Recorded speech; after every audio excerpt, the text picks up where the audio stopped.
Oh, we're still with Tavangumi. I don't know what's caught his attention all of a sudden. But he just sitting under his bush, just looking around.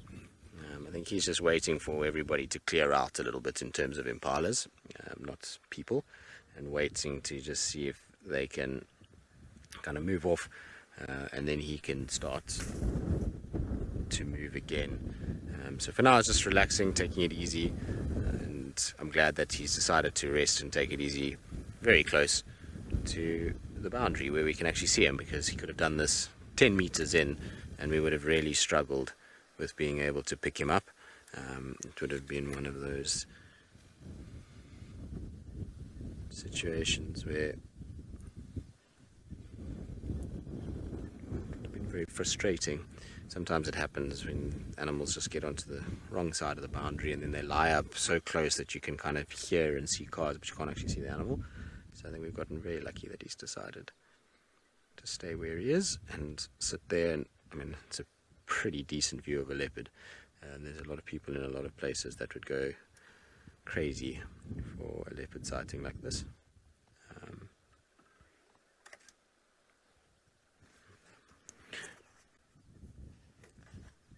Sorry if there's a bit of scratching on my mic. I'm just going to try and sort it out. It might actually be that I have the radio too close to the microphone. Let's move that. There we go. You guys giving me a thumbs up. That's good. Sometimes the radio interferes with our microphone, so I apologize about that, everybody. It looks as though he's starting to get the heavy head syndrome that leopards sometimes get, where their heads start to bob. You see it in lions too, just before they fall asleep. So we'll see if that carries on, or if he actually does sleep properly, or gets up and goes. I have a suspicion he's going to cross onto Duma before the drive finishes. I don't think he's going to stay here the entire time.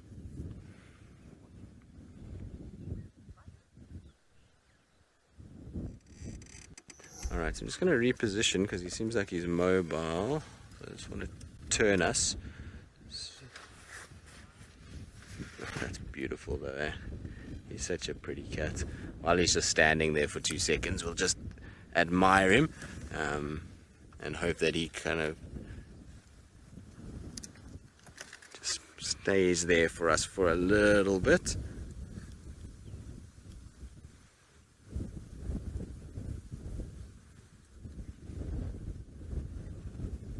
Still watching impalas though.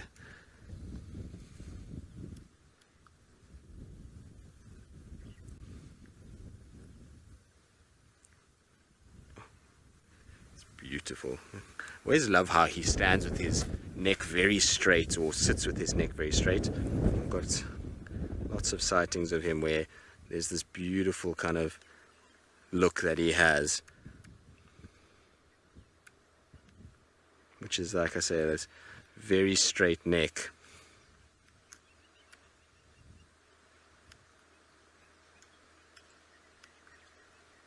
But you can see he's very alert.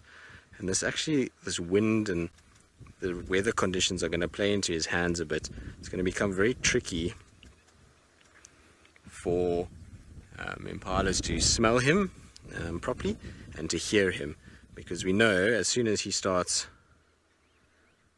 to move, they're not going to be able to pick up any audio. For him, he'll be able to operate quite silently, so good conditions for him to hunt. And we see Tavangumi often on kills.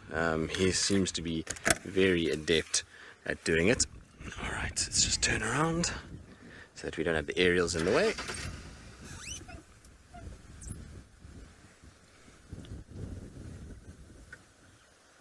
But you see how he stops, listens, walks a little bit, stops, listens, walks a little bit. He'll slink down when he's in the more open parts, just to make sure he's not spotted. That, isn't that cool?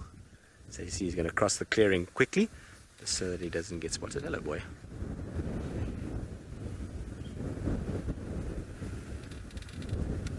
There he goes. Definitely the right conditions for him to be hunting. Windy, gusty, overcast. It's not bright sunlight. perfect for him to be able to camouflage and find his way to a meal.